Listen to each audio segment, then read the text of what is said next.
India market invest মাইন্ডসেটে আপনাদের স্বাগত। যা চ্যানেল নতুন এসেছেন তাদেরকে প্লিজ চ্যানেলটাকে সাবস্ক্রাইব করবেন, লাইক করবেন, বেল আইকনটা প্রেস করবেন, তার সাথে অল বাটনটা প্রেস করবেন, নোটিফিকেশন সঙ্গে সঙ্গে আপনাদের কাছে গিয়ে পৌঁছাবে।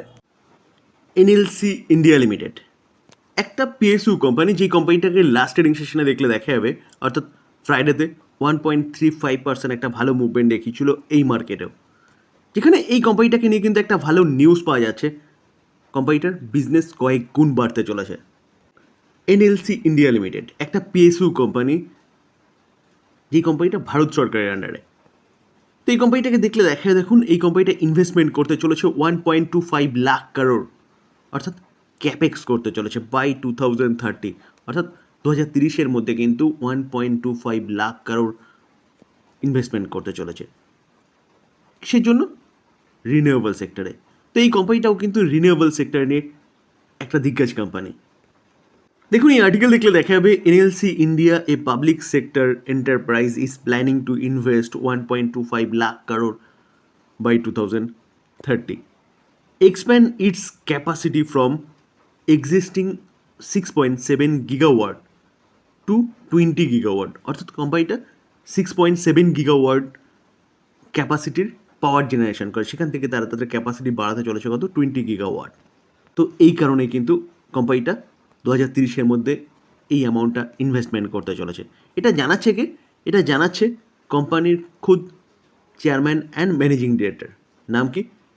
প্রসন্না কুমার মতুপালি। কোম্পানি যে 1.25 লাখ কারোর খরচা করতে চলেছে না, তার মধ্যে 65,000 কারোর কিসের জন্য? রিনিউয়েবল সেক্টরের জন্য খরচা করতে চলেছে, এবং 45,000 কারোর তারা কী জন্য খরচা করতে চলেছে? Thermal power. এবং তার পাশাপাশি 15,000 কারোর কোম্পানিটা মাইনিং নিয়ে কাজ করবে। যেখানে স্যার ফার্স্টেই বললাম যে কোম্পানির বিজনেস কিন্তু কয়েক গুণ বাড়তে চলেছে। বিইএমএল। তো বিইএমএল এই কোম্পানিটাকে দেখলে দেখা যাবে লাস্ট সেশনে প্রায় 4.5% মতন একটা ডাউন সাইড মুভমেন্ট দেখা যাচ্ছে, কিন্তু ফ্রাইডেতে মার্কেট ক্লোজ হয়ে যাওয়ার পরে এই কোম্পানিটাকে নিয়ে একটা ব্যাপক বড় নিউজ পাওয়া যাচ্ছে, যেটা নিয়ে আমি আপনাদের সাথে আলোচনা করেছিলাম। তো যারা দেখেছেন তারা দেখেছেন, এবং যারা দেখেনি তাদের জন্য কিন্তু আবারও নিউজটা নিয়ে আলোচনা করতে চলেছি। সে নিউজটা কি? বিএমএল এই কোম্পানিটা ফার্স্ট টাইম কী করতে চলেছে? স্প্লিট দিতে চলেছে, যেটা কিন্তু ফ্রাইডেতে মার্কেট ক্লোজ হয়ে যাওয়ার পরে তারপরে আমরা নিউজটা পেয়েছিলাম, যেখানে কোম্পানিটা এই মাসেই তাদের বোর্ড মিটিং করতে চলেছে। কিসের জন্য? অবভিয়াসলি স্প্লিট নিয়ে আলোচনা করার জন্যে। তো এখন প্রশ্ন হচ্ছে বোর্ড মিটিংটা কবে হতে চলেছে? দেখুন বিএমএল প্ল্যানিং করছে বোর্ড মিটিং কিসের জন্য? অবভিয়াসলি স্প্লিটের জন্যে। তো 21শে জুলাই 2025, তো আমরা কিন্তু 21শে জুলাই 2025-এ জানতে পারবো যে কোম্পানিটা অ্যাকচুয়াল স্প্লিট দিচ্ছে কিনা, আর দিলে কীরকম রেশিওতে দিচ্ছে, তো ডিটেলসটা। তো এই জায়গায় দাঁড়িয়ে স্যার যারা এই কোম্পানিটা হোল্ড করছেন তাদের জন্য কিন্তু 21শে জুলাই এই দিনটা খুব ইম্পর্ট্যান্ট। Hindustan aeronautic limited. তো এই যে কোম্পানিটা ভারতবর্ষের একমাত্র কোম্পানি যে কোম্পানিটা ফাইটার হেলিকপ্টার, ফাইটার এয়ারক্রাফট, তার পাশাপাশি এরোস্পেস কোম্পানিটার এক্সপোজার রাখে। শুধু ম্যানুফ্যাকচারিং করে না, কোম্পানিটা কিন্তু মেনটেন্যান্সেরও কাজ করে। তো কোম্পানিটা ড্রোন নিয়েও কিন্তু কাজ করছে। লাস্ট ট্রেডিং সেশনে দেখলে দেখাবে কোম্পানিটা 1%-এর ওপরে একটা ডাউন সাইড মুভমেন্ট দেখিয়েছে, যেখানে এই কোম্পানিটাকে নিয়ে দুটো ভালো ব্রেকিং নিউজ পাওয়া যাচ্ছে। কোম্পানিটা যথেষ্ট ভালো করছিল। কোম্পানিটার কাছে প্রবলেম হয়ে দাঁড়িয়েছিল কি? ইঞ্জিন। জেনারেল ইলেকট্রিক, যেটা ইউএস বেস একটা কোম্পানি, যে কোম্পানিটা কিন্তু F404 ইঞ্জিন প্রোভাইড করছিল। কাকে প্রোভাইড করার কথা ছিল? এইচএলকে।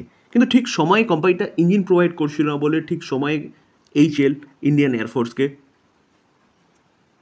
ফাইটার এয়ারক্রাফট ডেলিভার করতে পারছিল না, যার ফলে এখানেই প্রবলেম শুরু হয়েছে। তো কোম্পানিটা এখন ইউএস বেস কোম্পানি, এখন ইঞ্জিন প্রোভাইড করছে, এবং যা শোনা যাচ্ছে আপডেট, সেটা কিন্তু এই ছেলের জন্য একটা ভালো নিউজ। দেখুন US to supply F404 engine for Tejas aircraft until March 2026, boosting ইন্ডিয়ার এলসিএ প্রোগ্রাম। দেখুন এই আর্টিকেল দেখলে দেখাবে অ্যাকর্ডিং টু সিংটাকে আর.কে. সিং, ডিফেন্স সেক্রেটারি, বলছে F404 engine was delivered April 2025, অর্থাৎ এপ্রিল 2025 থেকে তারা ইঞ্জিন প্রোভাইড করতে শুরু করেছিল, এবং বলছে যে another schedule of deliver by the end of the July 2025, অর্থাৎ এই জুলাই মাসে কিন্তু আবার আরেকটা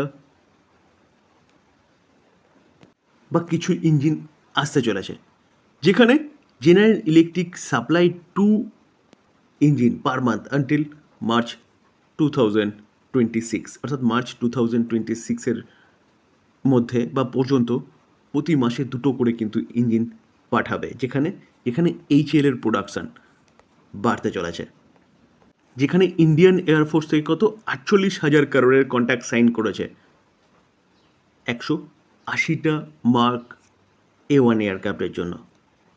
এবং তার পাশাপাশি বলছে গিয়ে কি যে additional order for 60 mark 1A jet expected to be finalise soon. তো যদি সব কিছু ঠিকঠাক থাকে তাহলে এইচএল কিন্তু আরও অর্ডার পেতে চলেছে।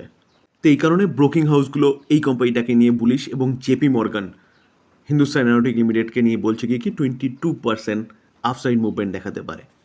দেখাবেই বলছে না, কিন্তু লাইকলি টু জাম্প। তো মাথায় রাখবেন, ইসরায়েল এবং ইরানের যুদ্ধের সময় ক্রুড অয়েল কন্টিনিউয়াসলি জাম্প করছিল। তো তারপরে যখন যুদ্ধের সিজফায়ার হলো এবং ক্রুড অয়েল কিন্তু আবারও নিচে এসেছিল, তো এখন দেখাবে ব্রেন্ট ক্রুড আবারও কিন্তু ওপরের দিকে উঠতে শুরু করেছে। ওঠার পিছনে যদি কারণ বলেন তাহলে কারণ কি? কারণ হচ্ছে ইউএসের থ্রেড, রাশিয়ান অয়েল পারচেস করে যেসব কোম্পানিগুলো তাদের ওপর ইউএস কন্টিনিউয়াসলি থ্রেড দিচ্ছে, এবং তারা ট্যারিফের ভয় দেখাচ্ছে, যেখানে যারা ইউএসএর থেকে অয়েল পারচেস করে, তারা যদি ইউএস থেকে অয়েল পারচেস করে তাদের ওপরে 500% ট্যারিফ লাগাবে। আর রাশিয়ান অয়েল টোটাল বলতে পারেন 15% থেকে 20% অয়েলের চাহিদা পূরণ করে সারা ওয়ার্ল্ডে। তো রাশিয়ান অয়েল যদি ব্যান্ড হয় এইভাবে বাই ফোর্সে, তাহলে অয়েলের একটা শর্টেজ দেখা যায়, এবং তার জন্যই দেখাবে ব্রেন্ট ক্রুড কিন্তু দৌড়চ্ছে, এটা আমাদের ইকোনমির জন্য অবশ্যই খারাপ। তো ব্রেন্ট ক্রুড বা অয়েলের দাম যদি বাড়তে থাকে তাহলে কোন কোন কোম্পানিগুলো ক্ষতির সম্মুখীন হবে বা নিচে আসবে, চলুন সেগুলো একটু দেখি। তবে এটাকে কেউ বাই রেকমেন্ডেশন হিসেবে নেবেন না স্যার, বা সেল রেকমেন্ডেশন হিসেবে নেবেন না, জাস্ট আলোচনা করছি লার্নিং পারপাস। স্যার, যেসব কোম্পানিগুলো অয়েল প্রডিউস করে সেসব কোম্পানিগুলোর জন্য ভালো হবে, কারণ ব্রেন্ট ক্রুডের দাম যত বাড়বে তত কিন্তু সেই সব কোম্পানিগুলোর তেলের দাম তত বাড়বে। যেমন ওএনজিসি, যেমন অয়েল ইন্ডিয়া, তারা তেল প্রডিউস করে, এবং যেই সব কোম্পানিগুলো রিফাইনারির কাজ করে, যেমন এইচপিসিএল, বিপিসিএল, আইওসি, তো এইসব কোম্পানিগুলো কি রিফাইনারির কাজ করে। আরআইএল, তো সেই সব কোম্পানিগুলো বেশি দামে পারচেস করতে হবে অয়েলকে, ব্রেন্ট ক্রুডের দাম বাড়লে। তো সেই সব কোম্পানিগুলোর জন্য কিন্তু এগুলো নেগেটিভ নিউজ। এবং তার পাশাপাশি যেসব কোম্পানিগুলোর কাঁচামাল হিসেবে ব্যবহার করা হয় ক্রুড অয়েল, যেমন পেন্ট সেক্টরের কোম্পানিগুলো, তো যতগুলো পেন্ট সেক্টরের কোম্পানি আছে না, ততগুলো কোম্পানির জন্য কিন্তু এটা খারাপ নিউজ ব্রেন্ট ক্রুড বাড়া। বা বলতে পারেন যেসব কোম্পানিগুলো কেমিক্যাল সেক্টরে কাজ করে সেসব কোম্পানিগুলো, কারণ কেমিক্যাল সেক্টরেরও কাঁচামাল হিসেবে ব্যবহার করা হয় কি ব্রেন্ট ক্রুড বা ক্রুড অয়েল। তো সেই জায়গায় দাঁড়িয়ে স্যার কেমিক্যাল সেক্টর এবং পেন্ট সেক্টরের জন্য কিন্তু এটা নেগেটিভ নিউজ, যার জন্য এই দুটো সেক্টর ডাউনসাইড মুভমেন্ট দেখাতে পারে যদি ক্রুড অয়েলের দাম বাড়ে, যদি মাথায় রাখবেন কিন্তু স্যার। তো স্যার এই ছিল আজকের নিউজ। যদি ভালো লাগে যা চ্যানেল নতুন এসেছেন তাদেরগুলো প্লিজ চ্যানেলটাকে সাবস্ক্রাইব করবেন, লাইক করবেন, বেল আইকনটা প্রেস করবেন, তার সাথে অলবটনটা প্রেস করবেন, নোটিফিকেশন সঙ্গে সঙ্গে আপনাদের কাছে গিয়ে পৌঁছাবে। তবে আরেকটা ডিসক্লেমার দিয়ে রাখি স্যার, এই ভিডিওতে যেসব কোম্পানিগুলো নিয়ে আলোচনা করলাম সেসব কোম্পানিগুলো সম্বন্ধে নিউজ পাওয়া যাচ্ছে, সেগুলো আপনাদের সামনে তুলে ধরার চেষ্টা করলাম মাত্র। তো এটাকে কেউ প্লিজ বাই রেকমেন্ডেশন হিসেবে নেবেন না। বাই করার আগে নিজে ভালো মতন অ্যানালাইসিস করবেন, তারপরে বাই করবেন, বা আপনার ফাইন্যান্সিয়াল অ্যাডভাইজারের সাথে কথা বলে নিয়ে তারপরে বাই করবেন, কারণ টাকা আপনার, রিস্ক আপনার, যদি ডোবে তাহলে কিন্তু আপনারই ডুববে। থ্যাংক ইউ, ভালো থাকবেন।